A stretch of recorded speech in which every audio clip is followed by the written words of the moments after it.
I never thought my own parents would steal from me. But there I stood in our kitchen at 18 years old, holding bank statements that showed $0 and 0 cents where my college fund used to be. $43,000. Gone. 4 years of my own money from working at the local grocery store, plus every birthday gift, every Christmas contribution, every dollar my parents had promised to match for my education. All of it handed over to my older brother Marcus to bail out his third failed business venture. When I confronted them, Dad barely looked up from his newspaper. Mom just shrugged and said my dreams of studying computer science at Berkeley were unrealistic anyway, while Marcus really needed this investment in his restaurant. That night, I packed one suitcase, grabbed the $500 from my wallet, and walked out of that house forever. 6 months of sleeping in my beat-up Honda Civic taught me things no college ever could. I parked in different Walmart lots each night, moving before security noticed the pattern. The California winter felt brutal when you had nothing but a thin sleeping bag and the clothes on your back. My $500 disappeared faster than morning fog spent on gas, cheap food, and a $10 monthly membership to Planet Fitness, just so I could shower and feel human again. Finding work without an address proved nearly impossible until I lied and used the address of a nearby McDonald's. Next Gen Solutions hired me as a night janitor for $11 an hour. The irony wasn't lost on me that I was cleaning offices at a tech startup while dreaming of working in one. But those midnight shifts became my salvation in ways I never expected. Jake Morrison, the security guard, found me one night hunched over a computer in an empty cubicle, frantically typing code I was teaching myself from library books. Instead of reporting me, he sat down beside me and asked what I was building. When I showed him my attempt at a basic website, he smiled and pulled out a worn copy of JavaScript for Beginners from his backpack. "Kid, I've been watching you for weeks." Jake said, his voice kind but firm. "You've got something most people don't: hunger, real hunger. Not for food, though Lord knows you need that too, but hunger to become something more." Jake started bringing me programming books his nephew had used in college. During my breaks, he'd quiz me on concepts and share stories about the developers he'd watched come and go over his 15 years in security. He became the father figure I'd lost when my real father chose Marcus over me. Maria Santos worked the morning cleaning shift and became my lifeline in a different way. This single mother of 3 taught me which grocery stores threw away the best expired food, which gas stations had the cleanest bathrooms, and how to stretch a dollar so far it practically screamed. She never asked why an 18-year-old was living in his car, but she'd always leave half her lunch in the break room fridge with a note that said, "Free to whoever wants it." After 3 months of surviving on determination and dollar menu items, I discovered something that changed everything. During one of my routine cleaning sessions in the server room, I noticed something odd about the network traffic logs displayed on one of the monitors. Numbers that didn't add up, patterns that seemed wrong. I spent the next 2 weeks studying those logs during my breaks, cross-referencing them with programming concepts I'd learned until the truth hit me like a sledgehammer. Someone was stealing customer data. The security vulnerability was massive. A backdoor in the customer database that allowed external access to personal information of over 50,000 users. Credit cards, social security numbers, addresses. Everything a criminal needed to destroy lives. I could have reported it through proper channels and probably gotten fired for accessing systems I wasn't authorized to touch. Instead, I spent 3 sleepless nights writing code to patch the vulnerability myself. I fixed it quietly, leaving only a simple note on the system administrator's desk explaining what I'd found and how I'd sealed the breach. No signature, no request for credit, just a detailed technical explanation that proved I understood the system better than whoever had missed this glaring security hole. The next morning, my supervisor called me into the main office. I walked through those glass doors expecting to clean out my tiny locker and lose the only steady income I had. Instead, I found myself face to face with Thomas Richardson, the CEO of Next Gen Solutions, holding my unsigned note and staring at me with an expression I couldn't read. Alan Davis, Thomas Richardson said, reading my name from my employee file. 19 years old night janitor for 6 months, no listed address. He looked up from the papers and studied my face. Tell me, how does a teenager with no formal training identify and fix a security breach that our entire IT department missed? My heart hammered against my ribs as I explained my self-taught programming journey, the late-night learning sessions, the books Jake had shared with me. Thomas listened without interrupting, occasionally nodding or jotting notes on a legal pad. When I finished, he leaned back in his chair and was quiet for what felt like hours. "We've been looking for a junior developer for 3 months," he finally said. "Starting salary is $15 an hour, health benefits after 90 days, and you'll work directly under Sarah Williams, our senior developer." Interested each. I nearly fell out of my chair. $15 an hour meant I could afford a real apartment, actual food, maybe even start saving money again. I accepted on the spot, and Thomas smiled for the first time since I'd entered his office. "One condition," he added. "You finish your GED within 6 months. Sarah will help you with the schedule, but education matters here. Deal?" My tiny studio apartment in Oakland wasn't much bigger than my car, but it had 4 walls, a roof, and a door that locked. The neighborhood was rough, with sirens wailing most nights and graffiti covering every surface, but it was mine. No parents to disappoint me, no brother to compete with, just me and the opportunity to build something from nothing. Sarah Williams turned out to be everything I'd hoped for in a mentor: brilliant, patient, and demanding in the best possible way. She pushed me harder than I'd ever been pushed, assigning projects that seemed impossible until I completed them. Within months, I was writing clean, efficient code and contributing to real client projects. "You have an intuitive understanding of data structures that takes most people years to develop," Sarah told me during one of our weekly review sessions. "It's like you can see the elegant solution hiding inside messy problems." Sarah's encouragement meant everything, but it also created an unexpected problem. David Turner, the other junior developer, viewed my rapid progress as a personal threat. He'd been at NextGen for 2 years and clearly expected to be promoted to senior developer soon. My arrival and quick advancement threw his timeline into chaos. David started small with his sabotage attempts, code comments that mysteriously disappeared from my projects, files that would corrupt overnight, forcing me to rebuild entire sections from memory, meeting invitations that somehow never reached my email. I said nothing, just worked twice as hard to compensate for his interference. During my free time, I worked on something that felt bigger than anything I'd attempted before: a data compression algorithm inspired by watching NextGen struggle with massive file transfers that slowed their entire network. Traditional compression focused on finding redundancies in data, but I saw patterns no one else seemed to notice. Mathematical relationships that could reduce file sizes by factors I'd never seen in existing software. I worked on this algorithm every night after my official shift ended, using my own laptop in the empty office. Sarah often stayed late too, and eventually curiosity got the better of her. When she saw what I was building, her entire demeanor changed. "Alan, do you understand what you've created here?" She asked, her voice barely above a whisper. "This isn't just an incremental improvement.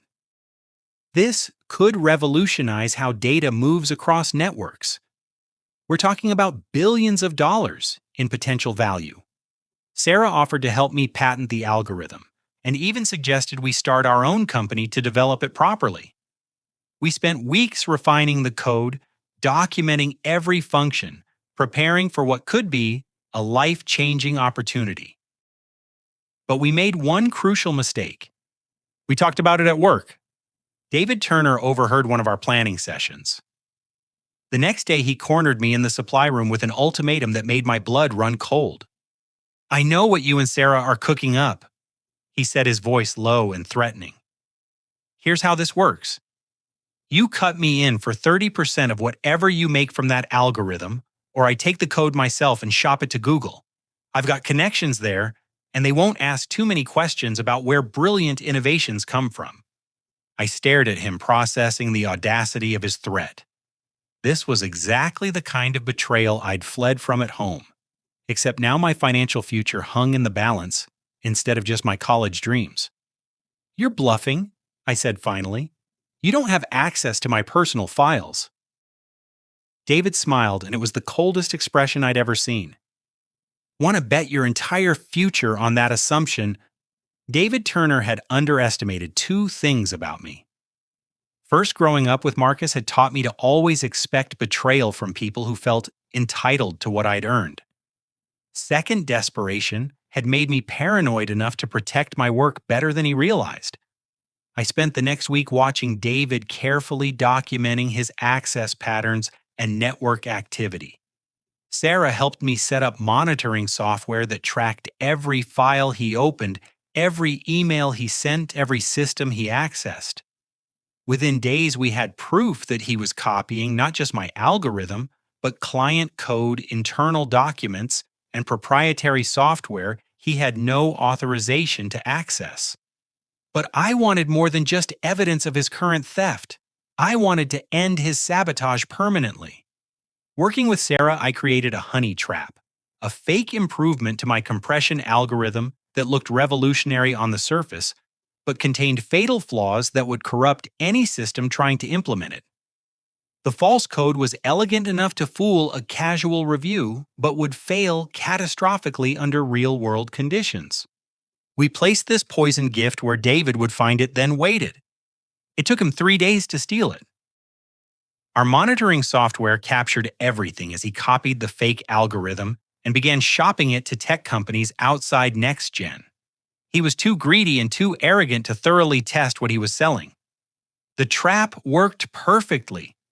David sold the corrupted algorithm to Innovative Data Systems for $50,000, claiming he'd developed it independently. When IDS tried to implement the code in their production environment, it crashed their entire network for 6 hours, costing them hundreds of thousands in downtime and nearly destroying a major client relationship. IDS traced the faulty code back to David within days. NextGen fired him immediately, and IDS filed both civil and criminal charges for fraud and corporate espionage.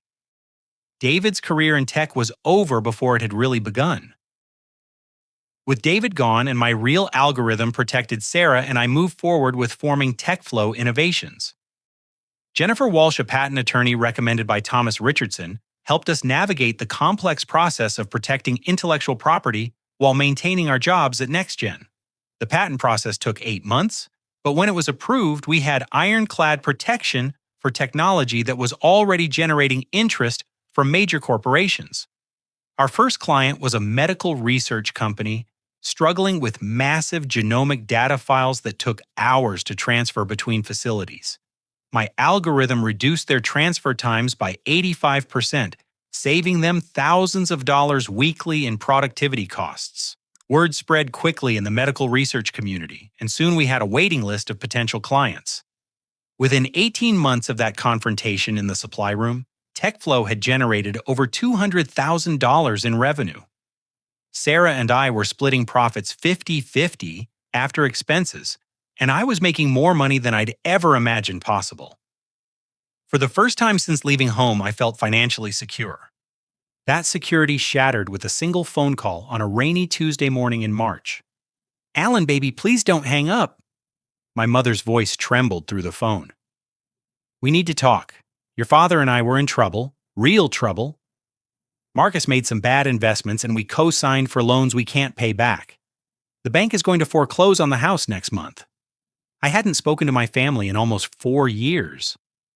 Hearing my mother's voice brought back a flood of emotions I thought I'd buried. Anger hurt, and underneath it all, a stubborn thread of love that I hated myself for feeling. "I'm sorry to hear that," or I said, keeping my voice neutral. But I don't see how that's my problem. We know we hurt you, baby. We know what we did was wrong. But you're doing so well now and we just need a small loan.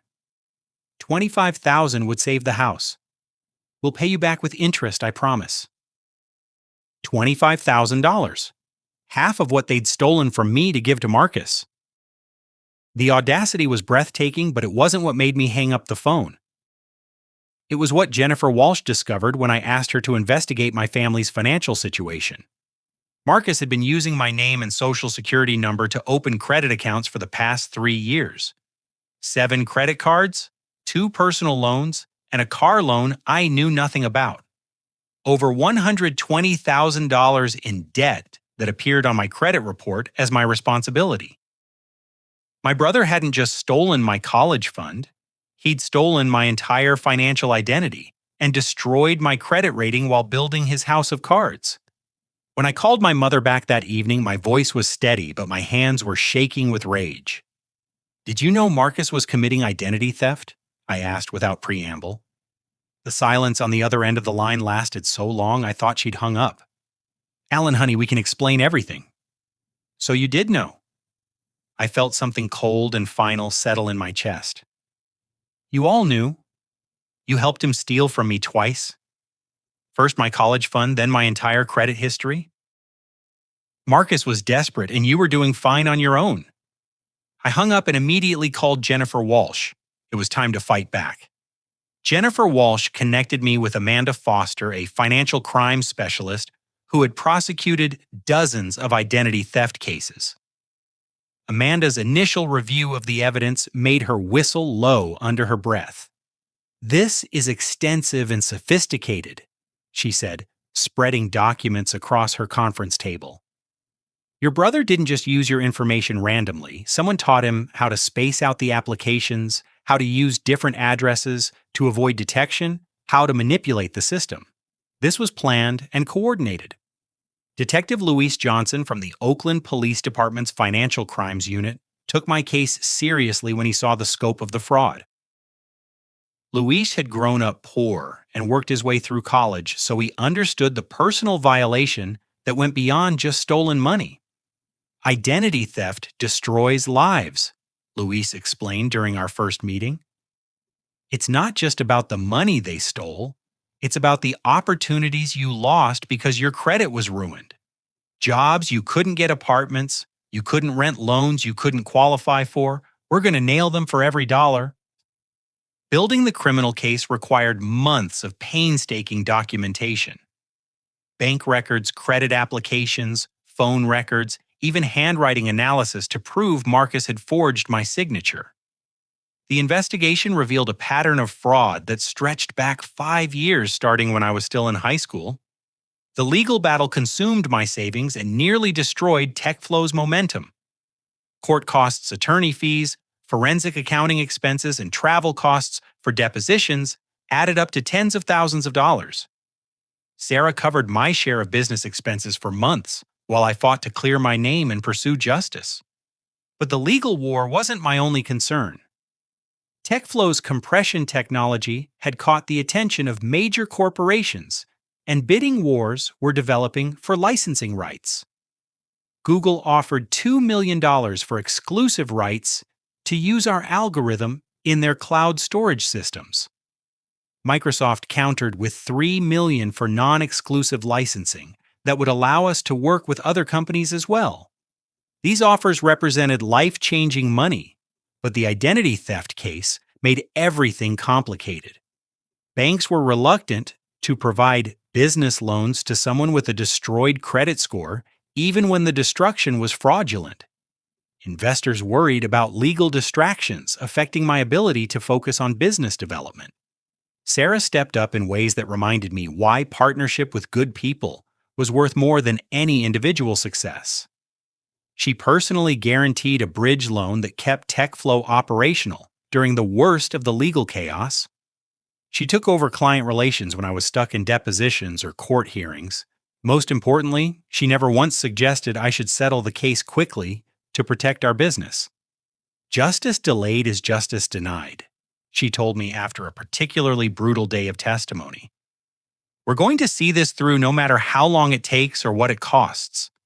What your family did to you was evil, and they need to face consequences. The breakthrough came during Marcus's deposition 6 months into the investigation. Under oath and facing perjury charges, if he lied, my brother finally broke down and revealed the full scope of the conspiracy. Dad taught me how to do it. He sobbed, his lawyer frantically scribbling notes. He showed me which credit monitoring services Alan wasn't subscribed to, how to use mail forwarding services to intercept statements, even how to forge his signature on applications. Dad said Alan owed the family for all the money they'd spent raising him, and this was just collecting what we were already entitled to. Amanda Foster leaned forward across the table. Are you telling us that your father actively participated in planning and executing identity theft against his own son? It was Dad's idea, Marcus shouted. He said Alan was making good money at that tech job and didn't need perfect credit anyway. We figured by the time he found out we'd have the money to pay everything back. The revelation that my father was the mastermind behind the identity theft hit me harder than any of Marcus's individual betrayals. I'd always known Dad favored my brother, but I'd never imagined he would actively conspire to destroy my financial future. This wasn't just enabling or poor judgment. This was calculated, malicious, and deliberate.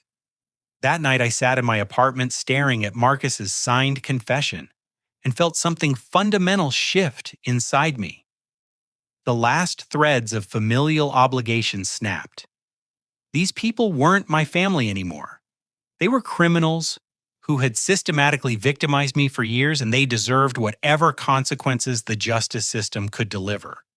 But as I prepared for the final phase of prosecution, something unexpected happened.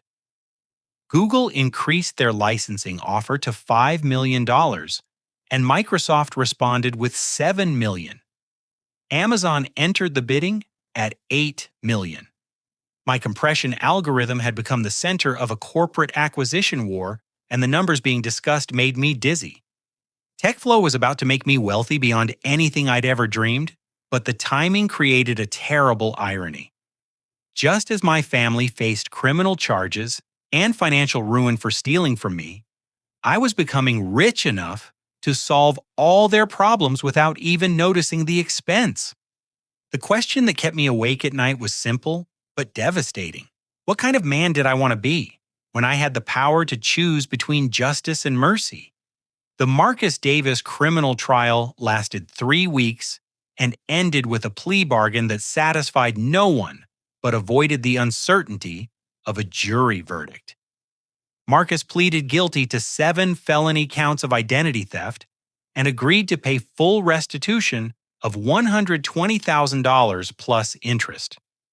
He received 5 years probation and 120 hours of community service instead of the prison time I'd hoped for. My parents faced civil lawsuits for their role in the conspiracy, but their advanced age and lack of significant assets made criminal prosecution unlikely. They'd spent their retirement savings bailing Marcus out of previous failures, and their accounting firm was hemorrhaging clients who'd lost trust in their integrity. The legal victory felt hollow compared to the business success that followed. Microsoft's final licensing offer reached $12 million for 5-year exclusive rights to my compression technology. Sarah and I accepted splitting the windfall equally after taxes and legal expenses. At 25 years old, I had more money than most people earned in a lifetime. TechFlow evolved from a 2-person partnership into a legitimate corporation with Sarah as Chief Technology Officer and me as Chief Executive Officer. We hired Catherine Brooks, a former McKinsey consultant, as our business strategist. Catherine had an MBA from Wharton and experience scaling tech companies from startup to enterprise level. Your compression algorithm is just the beginning, Catherine explained during her first strategic presentation. We can build an entire ecosystem around data optimization, artificial intelligence, machine learning, cloud computing. The market opportunity is enormous. Frank Morrison joined as Chief Operating Officer after 15 years at Google, where he'd managed teams of over 300 developers. Frank brought corporate discipline and operational expertise that transformed TechFlow from a profitable partnership into a scalable business machine. Within 2 years, we'd expanded into artificial intelligence applications for data analysis and cloud computing solutions for enterprise clients. Our algorithms were processing petabytes of information daily for companies like Netflix, Uber, and Spotify. Revenue grew from thousands per month to millions per quarter. The IPO in my 28th year valued TechFlow at $800 million. My stake made me worth over $400 million on paper, but more importantly, it validated everything I'd worked for since leaving home with $500. Sarah became wealthy too, and we used our newfound resources to acquire smaller tech companies with promising innovations. Success changed everything except the fundamental drive that had carried me through sleeping in my car and cleaning offices at night. I established the Second Chances Scholarship Fund, providing full college tuition for students from broken families who showed academic promise despite difficult circumstances. The first recipients reminded me of myself at 18, hungry, determined, and willing to sacrifice anything for the opportunity to build something better. But wealth also brought unexpected complications. Private investigators I'd hired to monitor my family's situation for legal purposes continued providing reports out of habit.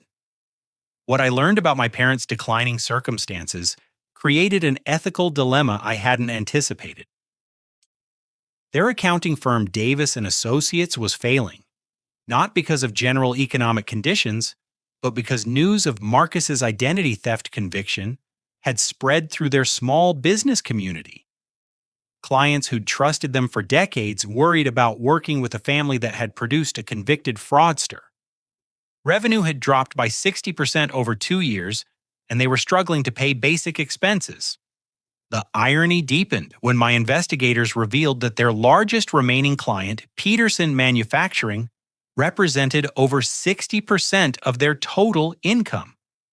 Peterson was a mid-sized automotive parts supplier that had worked with my parents for 12 years, but they were considering switching to a larger accounting firm with better technology infrastructure. Here's what my parents didn't know.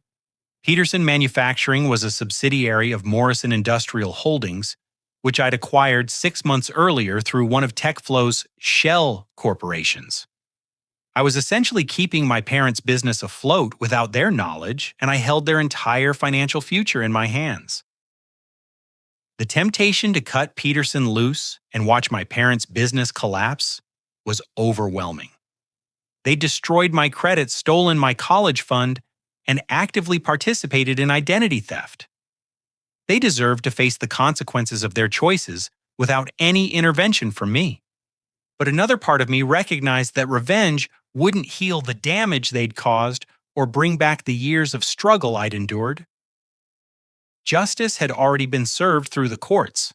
What I did now would define who I was as a person, not just who I was as a victim. The decision I made surprised everyone, including myself.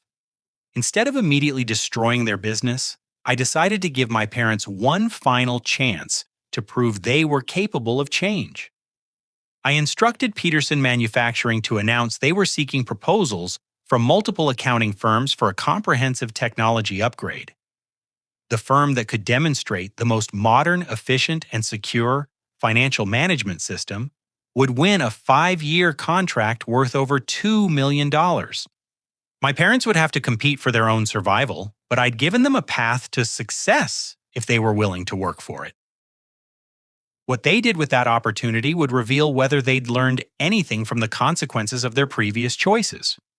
The announcement went out on a Friday afternoon in November. By Monday morning, my mother had called Peterson's office requesting a meeting to discuss their needs and timeline. For the first time in years, my parents were going to have to earn what they received instead of taking it from someone else. But they still didn't know the most important fact: the billionaire investor they'd eventually need to impress was the son they'd betrayed and abandoned 10 years earlier. Watching my parents scramble to save their business provided a strange form of entertainment, mixed with genuine curiosity about their capacity for change. The private investigators' reports painted a picture of two people finally working harder than they'd worked in decades. Dad spent 12-hour days cold calling potential investors and researching accounting software systems he'd ignored for years. Mom took night classes in modern bookkeeping techniques and digital financial management. They mortgaged their house to hire a technology consultant who could help them develop a credible modernization proposal. But their efforts weren't enough to compete with larger firms that had resources and established relationships. Peterson Manufacturing's requirements were complex cloud-based systems, real-time financial reporting integration with manufacturing software, and compliance with automotive industry regulations. My parents' tiny firm lacked the expertise and capital to deliver solutions on that scale. That's when Victoria Sterling entered the picture. Victoria was a business broker who specialized in connecting struggling small companies with private investors. Her reputation for discretion and successful partnerships made her the obvious choice when Peterson Manufacturing suggested that Davis & Associates might benefit from strategic investment rather than replacement. Mr. and Mrs. Davis. Victoria explained during their first meeting, Peterson Manufacturing values your long-term relationship and institutional knowledge of their business. However, they need assurance that you can evolve to meet their growing technological demands. They've recommended you speak with TechFlow Capital, an investment firm that specializes in modernizing traditional businesses. Victoria's presentation was masterful theater. She described TechFlow Capital as a subsidiary of the larger TechFlow organization focused on preserving American small businesses through strategic partnerships and technology upgrades. The terms she outlined were generous full funding for technology infrastructure expert consultation for business process improvement and a guaranteed 5-year contract extension with Peterson Manufacturing. The catch was a personal meeting with TechFlow Capital's senior partner who insisted on understanding the character and commitment of potential partners before approving investments. My parents jumped at the opportunity. After months of stress and uncertainty, a solution had appeared that could save their business and their retirement. They spent weeks preparing financial records, character references, and detailed plans for how they'd use investment funds to transform their operations. What they didn't know was that Gregory Walsh, Jennifer's brother and TechFlow's legal representative, had been carefully orchestrating this entire process. Every document they submitted went directly to me. Every plan they developed was reviewed by my team. Every hope they expressed was recorded and analyzed. The psychological evaluation was particularly revealing. As part of their due diligence, TechFlow Capital required potential partners to undergo professional assessment to ensure they could handle the stress and responsibility of managing investor funds. The psychologist's report showed genuine remorse from my mother and real commitment to change from my father, but it also revealed lingering entitlement and blame shifting that concerned me. Mrs. Davis acknowledges that the family's treatment of their younger son was wrong, the psychologist wrote, but she continues to minimize their role and emphasize Alan's success as evidence that no permanent harm was done. Mr. Davis shows more awareness of the severity of their actions, but struggles with accepting full responsibility without deflecting blame to financial pressure and Marcus's manipulation. Reading that report crystallized my decision about how to handle the final confrontation. They'd shown enough growth to deserve a chance at redemption, but not enough to earn forgiveness without accountability. The meeting was scheduled for 10 in the morning on a cold December day. TechFlow's headquarters occupied 3 floors of a gleaming downtown San Francisco high-rise with floor-to-ceiling windows offering spectacular views of the Bay Area. I'd chosen the largest conference room for maximum psychological impact, with a polished mahogany table that could seat 20 people and multimedia displays that showed TechFlow's technological capabilities. Gregory Walsh would handle introductions and legal formalities. Victoria Sterling would facilitate the business discussion. I would enter precisely 30 minutes into the meeting after my parents had committed themselves fully to seeking this investment partnership. At 9:55, the elevator opened and my family stepped into TechFlow's reception area for the first time.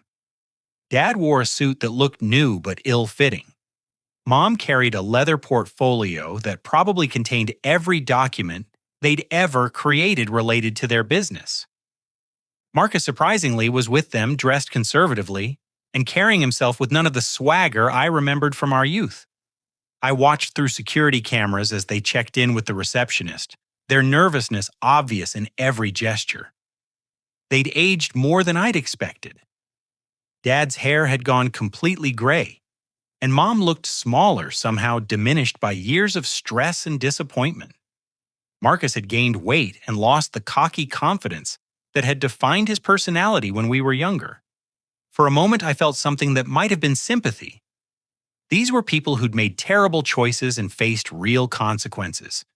They'd lost their golden child's respect, damaged their business reputation, and spent years struggling with the aftermath of their greed and favoritism. But sympathy wasn't the same as forgiveness, and consequences weren't the same as redemption. What happened next would determine whether our family story ended with justice or healing. At exactly 10:30, I straightened my tie, took a deep breath, and walked toward the conference room where my parents waited to learn the identity of the billionaire investor who held their future in his hands. The moment I opened that door would change everything for all of us. 10 years of separation, betrayal, and success had led to this single moment of reckoning. I turned the handle and stepped inside. The silence in that conference room lasted exactly 7 seconds. I counted them as I watched recognition dawn on 3 faces that had haunted my memories for a decade. Mom's hand flew to her mouth, and her portfolio scattered papers across the polished table as it slipped from her grip. Dad's face went white, then red, then white again, as he struggled to process what he was seeing. Marcus simply stared, his mouth opening and closing without any sound emerging. "Hello, family," I said, my voice steady, despite the earthquake happening in my chest. "Thank you for coming to discuss your investment proposal." Mom fainted, actually fainted, slumping forward in her chair before Dad caught her arm and eased her back upright. Marcus found his voice first, though it came out as a croak. "Alan, you're the investor, you're TechFlow." I moved to the head of the table and activated the wall-mounted displays which showed TechFlow's corporate structure, revenue figures, and client portfolio. Numbers that represented the empire I'd built from nothing, while they'd been destroying their own lives through greed and poor choices. TechFlow Innovations, TechFlow Capital, Morrison Industrial Holdings, and 14 other subsidiary companies. I confirmed. "Peterson Manufacturing has been my company for 8 months. I've been keeping your business afloat while deciding what kind of justice you deserved." Dad finally found his voice. "Son, we had no idea. If you'd known I was successful, you would have tried to exploit that success just like you exploited everything else about me," I interrupted. "The question isn't what you would have done differently. The question is what you're going to do now that you know the truth." I activated another display that showed detailed financial records of their identity theft crimes, the civil lawsuit settlements, and the current state of their failing business. Every transaction was documented, every lie exposed, every consequence laid bare. "You stole $168,000 from me over the course of 6 years, I continued. "College fund identity theft, credit destruction, and opportunity costs. The investment you're requesting today is exactly $168,000. Interesting coincidence." Mom had recovered enough to speak, though tears were streaming down her cheeks. "Alan, baby, we're so sorry. We know we hurt you terribly. We've regretted it every day for 10 years. Please, can you ever forgive us?" "Forgiveness isn't something you can request in a business meeting," I replied. "It's something that has to be earned through changed behavior over time. What I'm offering today isn't forgiveness. It's an opportunity for you to prove you've actually learned something from the consequences of your choices. I handed Gregory Walsh a sealed envelope which he opened and read aloud. TechFlow Capital is prepared to offer Davis and Associates a comprehensive restructuring package valued at $168,000 contingent on the following conditions. Gregory's voice was formal and legally precise as he read the terms I'd spent months crafting. First, Marcus Davis will complete an intensive addiction treatment program for gambling dependency, followed by 2 years of supervised financial counseling. Second, Robert and Linda Davis will attend family therapy sessions for a minimum of 1 year with progress reports provided to TechFlow Capital quarterly. Third, all 3 family members will work for minimum wage for the next 12 months while learning new business systems with salary increases contingent on demonstrated competence and ethical behavior. Mom gasped at the minimum wage requirement, but Gregory continued reading. Fourth, Davis and Associates will operate under TechFlow oversight for 5 years, with all major financial decisions requiring approval from appointed supervisors. Fifth, all profits exceeding basic living expenses for the next 5 years will be donated to the Second Chances Scholarship Fund, which provides college funding for students from broken families. The final condition was the most important one, and I delivered it personally. Sixth, you will publicly acknowledge your crimes and the harm you caused not just to me, but to other families who trusted you with their financial information. Full transparency, full accountability, no excuses or blame shifting. Marcus was crying now, his shoulders shaking with sobs that seemed to come from somewhere deep in his soul. Alan, I destroyed everything. I destroyed our family. I destroyed my own life. I almost destroyed yours. I've been in therapy for 2 years, trying to understand why I felt entitled to hurt the people who loved me most. For the first time since entering the room, I felt a crack in the armor I'd built around my heart. This wasn't the arrogant, selfish Marcus I remembered. This was someone who'd hit bottom hard enough to shatter completely and was trying to rebuild himself from fragments. The gambling addiction started in college.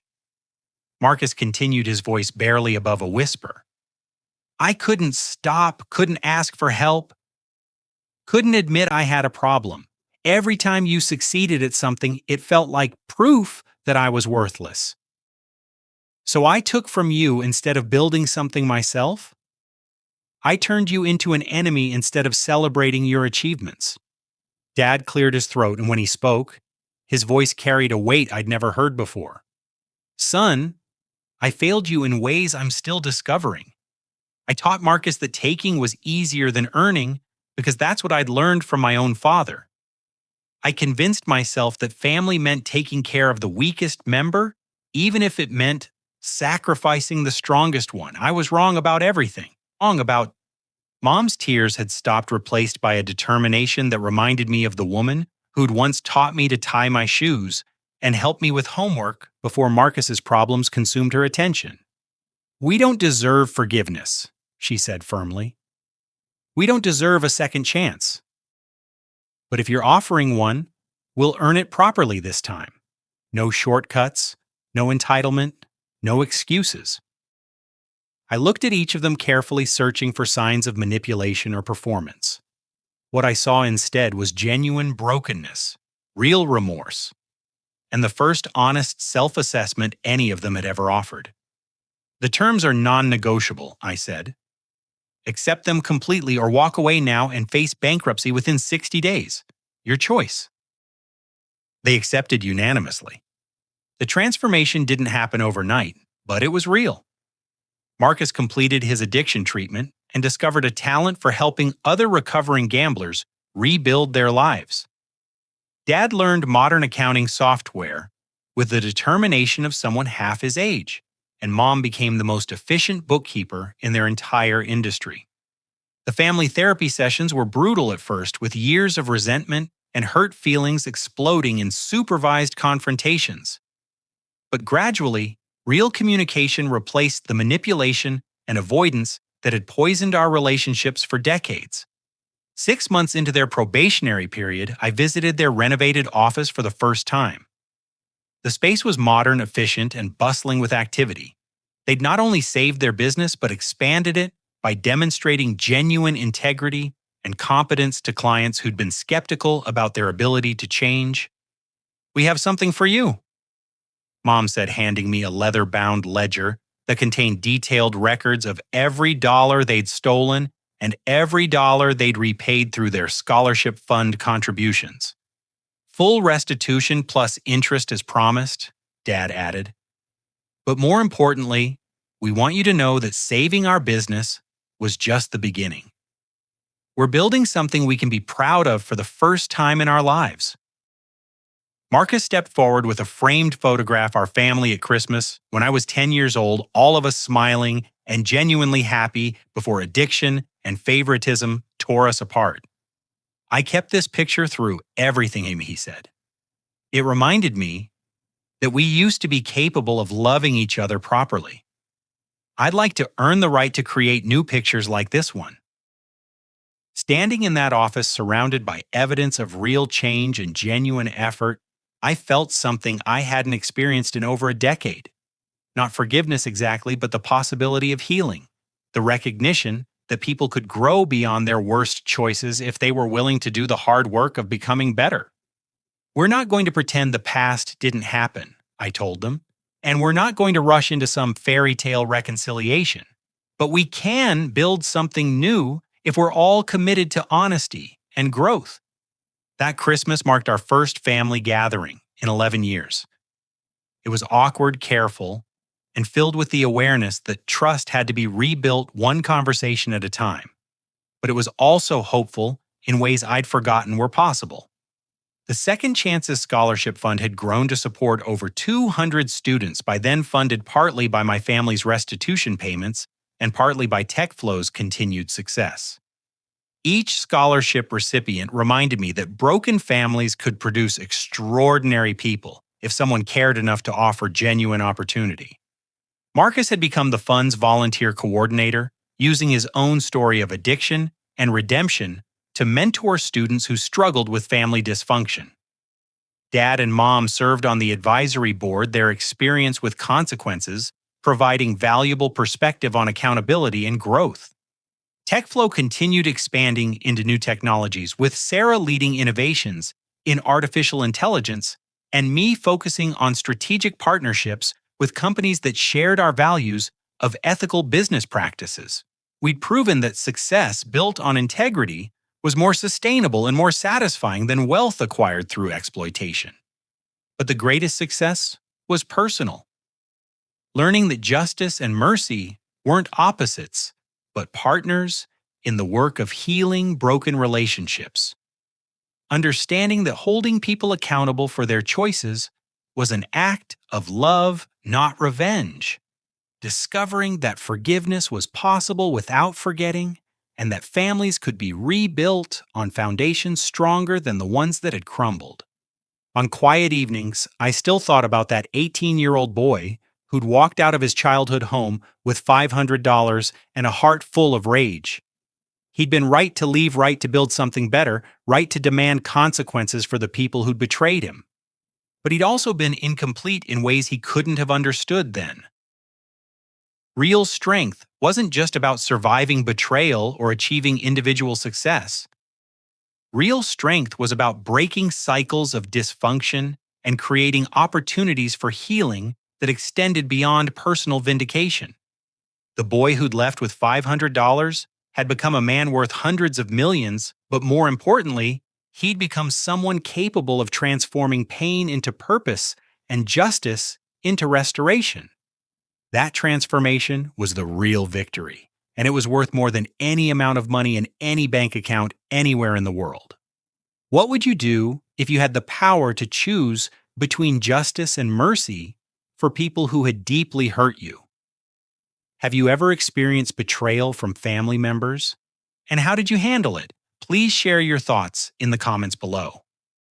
And if this story resonated with you, please like this video and subscribe for more stories about overcoming difficult family situations. Don't forget to share this with someone who might need to hear that it's possible to build something beautiful from the pieces of a broken past.